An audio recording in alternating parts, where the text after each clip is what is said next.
Welcome to my channel, where there are interesting and equally sensational stories. Listen to today's story. I wish I knew it was wrong with me. Sorry for the novel. Background. Me and my ex met at a New Year's Eve party. I threw out her mutual friends. She was a friend of my ex-girlfriend, current best friend, who doesn't appear in the story, which is unfortunate as she's lovely. We got together and I moved to another state to be with her. We worked. She went to college. I worked more. Things definitely weren't perfect, but we were on the right track. We had friends. I liked her friends and got along with them. Life stuff and growing couple stuff, including an adorable butt bun who liked to do psycho bunny laps, and I got into my second MBA. Eventually, she graduated, and as I was looking to start school, her grandmother got sick. We moved back to our home state to support her family. We started getting set up. We both got jobs and a nice little 2-bedroom apartment. Just had to get a quick EMS license to get to making some decent money. Little thing wearing there, but no huge issues. When our son was born a few years later, it was wonderful. We dealt with postpartum depression and got through it. I say we because if you're not part of the solution, you're part of the problem. Things still went okay. I worked in MS, but my life revolved around my family as my employer became well aware of. We lived in a small city. Sometimes we struggled, but it was never bad. 2 miles from my work, 1 from hers. They were warning signs. We took our 7-month son to dinner. He fussed, not screaming, fuzzy, and she lost it, dragged him out of the restaurant, and then he was screaming. She threw him. And by that, I mean about 3 feet into the car seat in my car while screaming. I don't have any care of his arms. And floored away from us. She came home later and apologized. The nitpicking of me and my job, embracing it 1 minute and insulting it the next, calling me a loser and saying I'm smart, being a doting mother, wife, 1 minute, and then screaming the next. She eventually found her dream job. It was a ways away from our current apartment and the support network roots we had begun to get. I supported her decision and we relocated, maybe a new beginning. Nope. There were good times and bad. The area we moved to had cliques. I'm not that type. She found her clique quickly. I was left to my own devices. She would often have me bring her in lunch or supper and show off G. The actions continued while I was commuting an hour or more to work for 5/8 that could turn into 12s. She was at a daycare. We were drifting apart. I recommended we try marriage counseling. She tentatively agreed. Never happened. She increased the tempo of her actions. She didn't want to be involved with her family or mine. Mine were uneducated and poor. Hers were bad people. I obliged. I just wanted her to be happy. The daycare provider told me she thought she might have autism and to get him checked. His mother was against it, insulted. I forced it and had him tested. Turns out, he is autistic. She said she hated me for having him tested. I tried to turn it into a positive. We can do something about it. Early intervention, after all, is the gold standard. Q research, setting up therapies, options, work to give him the best life he can have. I will never forget her Facebook post mourning the loss of my perfect child. She got incredibly distant. I didn't push as I dived into helping him and my work, but said she was happy. We can help him now, and it explains a lot. Soon, I was coming home and she was closing AIM chat. No biggie, then hiding her phone. I finally asked, "Are you cheating?" Her ex, the father of her first child, who she put up for adoption, had contacted her, and she had unresolved feelings she wanted to explore. She talked about open relationships. How everything was my fault. She set updates with him, bringing him to the house. She said she missed out on college partying because of me. After 3 days of abuse, she asked me to move. I told her G was coming with me. She ignored it most of the time anyway. I took G and we left. Apparently, her ex wanted a family. Even wrote an email to her describing how to get me out of the picture so they could raise G together and that the autism diagnosis was wrong. She was right, etc. She abandoned the computer at her dad's, and he gave it to G. So I got that piece later as I was cleaning it out. I was disgusted by what else I found. The separation came with the usual blaming myself over and over about everything. She alternated between sweet and ripping me apart. She dropped G off halfway through a shift or screamed loud enough to hear on the phone outside a closed vehicle. Once she saw the ambulance and skidded in behind it to yell at me. My partner played traction and called the police department so we could leave. Then there was the "you're such a good person. Can you help me? Can you do this?" She went partying all the time. Stopped visits for months on end, trips everywhere. She broke up with her ex and found another boy. Friends told me what she was doing. G was a mess. Her dad and stepmother and my family jumped in after seeing what it was doing to him. I had to be strong because he needed me.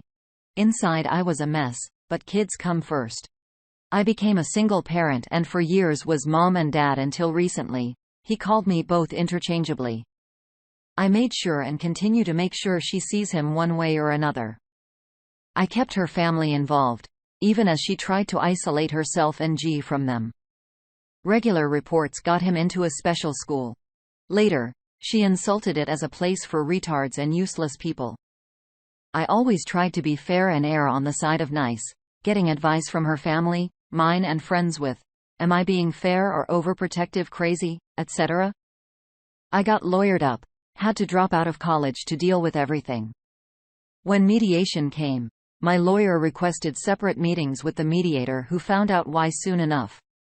The mediator reported to the judge my ex was unable to reasonably engage in mediation. She stormed out. When my turn came along, she had left a voicemail, which both the mediator and a lawyer wanted to listen. Halfway through, I was almost in tears. They asked me to stop. Wasn't even the worst voicemail she left that week. The actual court case was pretty easy. Her parents even testified on for me. The judge gave me primary residence. We got joint parental rights, and in my request, the judge gave my ex reasonable contact, which I had to use to put her on supervised visitation a few times over the intervening years as her mental health deteriorated. I know Angel. I could have tried harder or gotten her help. Done so many things, but hindsight is 20/20. She's much better now in a relationship with a decent guy and takes G every weekend. 15 years old now. I'm trying my best to give him a happy normal childhood and getting him what he needs and some of what he wants. I picked up the pieces when she told him he was bad and Santa never brings bad kids gifts. Cops are all evil. Him crying to me as why his mom doesn't like him. The relationship is improving. To this day, I can still hear her saying to me, "You were always just a safety net." And now that I have my career at place and a kid, it's time to cut the safety net loose. I've been on one date in 10 years and have no desire to be close to another person than as a friend. I tried, but I pulled back and sabotaged myself every time. I can't seem to help it. I survived child abuse, domestic abuse, plus being an EMT, but I feel numb, empty, and worthless. I enjoy helping people with whatever issues they have, or just make life easier. But to be honest, I think I've checked out. I don't have hopes for the future or long-term plans. When I try to think about after my kiddo moves out, and just blank. Like, I simply don't care. A big part of me wants to ghost everyone except G when he graduates and move far away. Advise, constructive criticism, questions, welcome. First response from Blue Dolphins 1221. G is one lucky young man to have a wonderful father and advocate in you. Have you sought out individual counseling to help overcome the betrayal trauma? DOP responds. Tried it after my brain broke after a stress COVID-induced heart attack with lovely anxiety and PTSD. Turcher 78 chimes in. I don't think there's anything wrong with you, but you've surrounded yourself with everything stressful, much not by your choice. You've picked a stressful career dealing with hurt and dying people. You choose a relationship with an undiagnosed bipolar or BPD partner who never got treatment, and you raised a kid with additional diagnoses around that environment. None of this is healthy or conducive to building strong self-esteem. Honestly, you've done very well given the circumstances and raised a great son. Even forcing a relationship with his mom that is finally showing some fruit. That was all you. Not her. You've given so much of yourself. You've sacrificed school and a career for your child and for your spouse at the time. And after all that crap, you've still turned out pretty good. But I'm not surprised you find it hard to date, and I'm not surprised you feel numb, empty, or worthless. You have virtually no one to fill your emotional cup. You've given so much of yourself over time yet received not nearly as much back. The cup runneth empty. What are you doing for yourself? You don't have to date, but build some fulfilling hobbies for yourself. You need to start building yourself back up after decades of circling the gutter. It's time you became selfish in your life. Find ways to be happy for you, not just your son. One more response from Blacksmith OK 4686. I am so proud of you. Walk tall and know what a genuine role model for your son you are. I feel a lot of familiarity in your explanation, and the congruences are chilling. She called me a lifeboat, and the cruelty like eerie congruent. Also divorced, also primary custody. My son is 8. You are an inspiration. Moving on to the next story. I want to know how to accept and move on when my whole world is shattered, and I still love the one person who I thought had my back forever and was my best friend. I miss him terribly and the team that we were. Our kids are suffering, and it's hard to be strong for them while carrying this enormous weight. Long post. 2021 was undoubtedly the worst year of my life. I'm afraid 2022 won't be much better. This past August, I was blindsided while sitting in my favorite spot on earth. The man who I thought was our family protector and my true love. I will never forget the words he uttered that changed my life as I know it. This isn't working out anymore. I don't love you, and I'm not attracted to you. As I hyperventilated and repeated, no, no, no, you aren't serious. What about our kids? Is there someone else? No, no, no. My husband said, I can't believe you were surprised. I've been thinking about this for a year and a half, and this is the only path forward. I was in shock and can barely remember the moments that followed. I know my question. Why aren't we going to work on this? Why are you just telling me now and deciding unilaterally that our 13 years of building a life and family has done? Just like that. Are you sure there's no one else? He kept telling me that there wasn't, and he would do so for the next 5 weeks whenever I asked. My children were nearby and heard every word. They were frightened, shocked, scared, but most of all completely taken by surprise. We all were. Was an explosion that caused irreparable damage to the very cells of my body.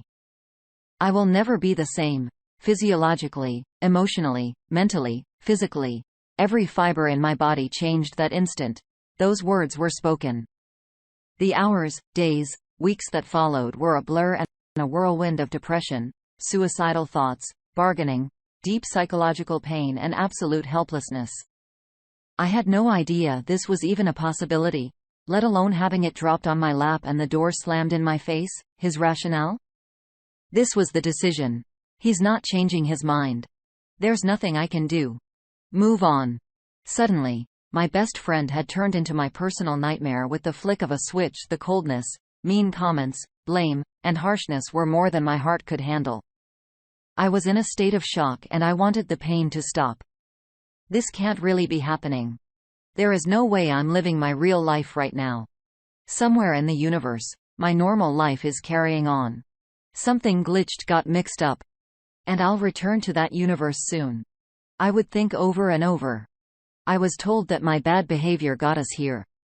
I was controlling, had a temper, was an amazing mother, but he just didn't love me anymore. Early on, he told me that it was like I committed murder and wouldn't accept the punishment. Now I'm a murderer. I sobbed. That was a bad analogy, but you need to accept the punishment for your behavior. What about telling someone you weren't happy with them? He answered back with, have you ever tried to talk to you? Every statement beat me down smaller and smaller. I was to blame. This was my fault. Despite working through postpartum depression, being misdiagnosed with bipolar disorder, being diagnosed with premenstrual dysphoric disorder, anxiety, depression, and fibromyalgia. All this was thrown under my face. Why was something I went through 10 years earlier holding me hostage? Not only was I diagnosed with all of the above, I was on hormones to get pregnant. Suffered from severe polycystic ovaries, many miscarriages, and eventually had a hysterectomy. Finally, during these past few years, I really felt like things were looking up. My health was never better.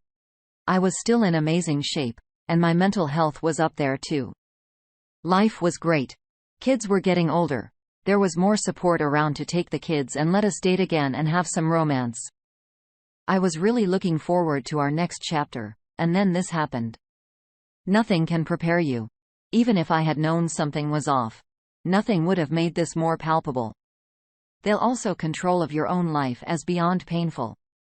To be at the mercy of someone who disregards and disrespects you that much is extreme anguish. The one person you need when you are happy, sad, scared, excited, is the same one tormenting and punishing you. It's unforgivable. I guess it took for granted how perfect and mundane our life was. We have beautiful children, a lovely home, a complete summer paradise 15 minutes from our door, incredible families that are intertwined and so special to each other. We can't ask for anything more.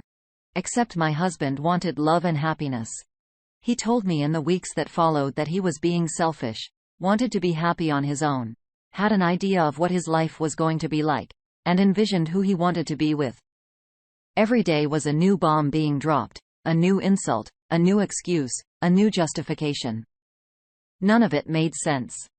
In mid-September, after weeks of begging, pleading, bargaining, taking courses, reading books, all of the things one should not do, I confronted him again. Is there someone else? No. Is there someone else? No. I know you more than anyone in this world. I'm looking into your eyes and you're lying. Is there someone else? No. I can tell by the look on your face and your eyes. You aren't telling the truth.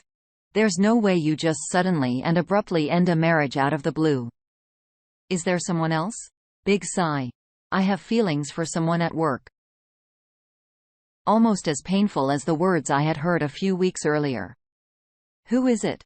I'm not telling you. Who is it? My voice escalated. Not telling you. This went on a few rounds until I finally yelled. Get the F out of here, seriously? Yes, seriously. Get out, you effing a hole. He went to our cottage that night. I called him to ask some questions. I was seething. He said he started talking to her in June, began talking about personal things in July. He told her he wanted to leave me and she supported him. End of story. Except it wasn't because as that conversation was happening across town, she was telling her husband that there was, in fact, someone else too. The next day, us betrayed spouses would make contact and swap stories. Wow. We were suckered. They planned this out in July. Told us the same thing on the same evening in August. And then boldly held on to the lie that there was no one else for 5 more weeks. But as we learned that night, there absolutely was. And 2 families with young children were destroyed, and they gaslit us with a blowtorch. It is interesting to note that this is my husband's second, 11-year. I am number 2. I was also the same age. Give or take a few months of his first wife when he abruptly left her after feeling guilty about making out with someone else. There were rumors of cheating that were floating around, but he never confirmed. The new girl, affair partner, homewrecker, whatever we call her, she's 14 years younger. I am 7, but that age gap isn't enough anymore, I guess. You don't need a psychology degree to assess the situation. It's pretty much obvious that his ego, among other things, needed stroking. It's also obvious that family life bores him. He wants to be a single parent for half the time, and living a pretty rich life with our family unit was so terrible that he won't think twice about losing it all to be with her. He does claim that this would have happened anyway, and it doesn't matter about her, really. He doesn't want to be married and wants to be alone. Then why ruin your reputation and lower your morals and values to try to pull the wool over our eyes? His relationship with our children has been forever changed among many other relationships we have. There are more respectful ways to conduct yourself. If you're unhappy, you say something. You work on it. Make the effort because you are married and committed for life. You don't find someone who will take the bait and help you get the nerve up to surprise and change lives forever because you have someone to cling to now.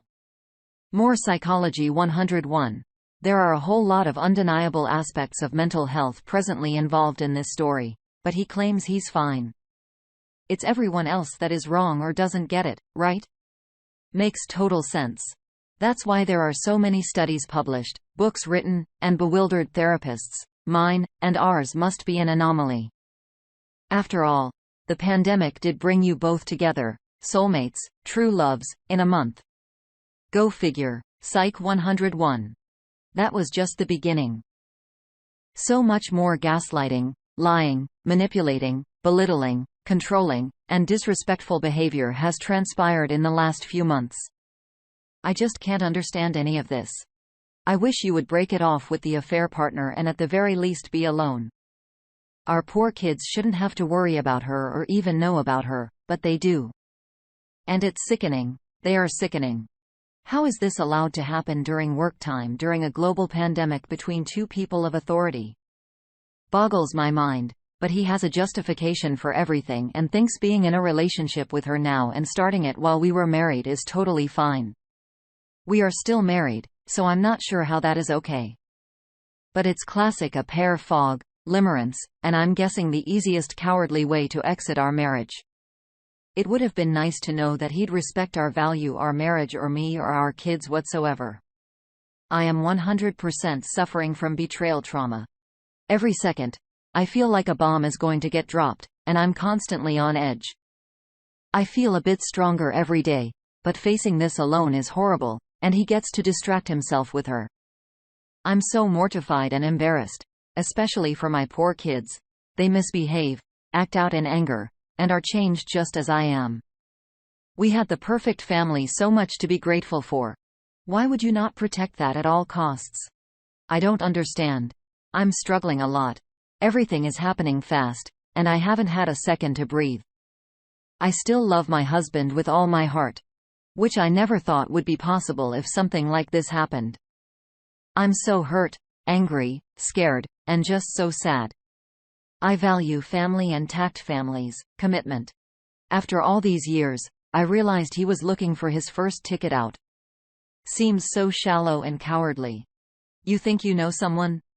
Now looking forward to 2022 and everything that it will bring if my husband doesn't snap out of it.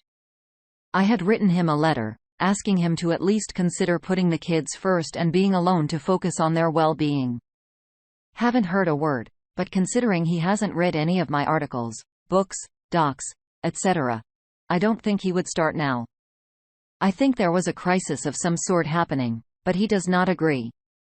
It is hard to reconcile that the man I chose and thought would be amazing at being my partner and father of my children doesn't want the job anymore and can just quit.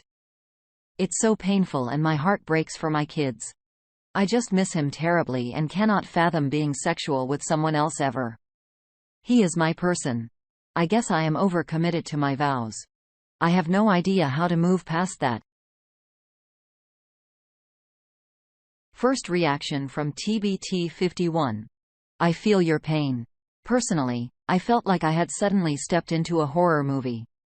Somebody that was supposed to have my back turned out to be a monster who could care less if they were inflicting severe pain on me. All she could do was blame me for not meeting her expectations in our marriage, as if that is some type of free pass to betray me. See this guy for who he really is. And not how you wanted him to be. Be strong for your kids and be as unemotional with him as you can possibly be. He will do whatever he wants with his wonderful partner, and you requesting that he be alone is not healthy. Probably made him feel powerful. So stop giving him that power. It's okay to agree, but understand that good things will also come out of this. You will find strength that you never knew you had. Good luck. Don't blame me 1 times in. I'm so sorry for what you're going through. However, this is going to be a hard pill to swallow and will be upsetting. You need to go as low contact as you can besides uploading kit schedules. You need to see several attorneys and pick the best to get finances in order. Get a co-parenting app. Proceed with divorce. Do not play the pick-me dance because you always end up losing. He will either choose his family and reconcile once he has no options left, or he will stay in the affair fog. Peace. Next reaction from La Chanel addict. I'm so sorry this happened to you. This is awful. You're doing the pick-me dance and it is exhausting. I agree with needing to go low contact. We can't make people want to be with us no matter how many years have passed. I hope this year looks up for you. Next thought from Zoe Dean. It sounds like he's just chasing whatever makes him feel better. Doesn't have any sense of true commitment. He'll never be happy. That's his choice, and he'll use whatever words to justify it. I know the feeling of betrayal hurts so hard. It hurts because you're a good person. Focus on your kids and yourself. One day at a time. Torster78 chimes in. Not to minimize your pain and suffering, but the longer you get from this and the further your emotions get from him, you will realize there was issues with significant age gap here and he's following the same gameplay with this new supply. There was a power imbalance in this relationship, and it's due to his serious mental health issues.